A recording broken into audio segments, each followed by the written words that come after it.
Hey guys, and welcome back to App Tutorial. In this video, we're gonna look at how to show the distance in miles in Tinder PC. Now let's begin. Do note that I have already logged into my account. In case you have not, do log in right now. Initially, what we need to do is simply go to our profile. At the top left, here's our profile right here. It's a button called as My Profile. Simply click on it, and this page will open up.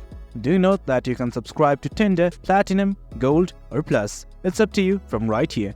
I'm simply gonna scroll down on the left hand side, and right here in the display preference, you'll see something like language and show distances in. We do want to change the distance to miles. So let's click on this tab right here, and something like this will open up. It's gonna give you two options, miles or kilometers. It's up to you, but right now we simply want to change it to miles. I'm gonna click on the first option, and guys, there you go. That's how we change the distance to miles. It's as easy as that.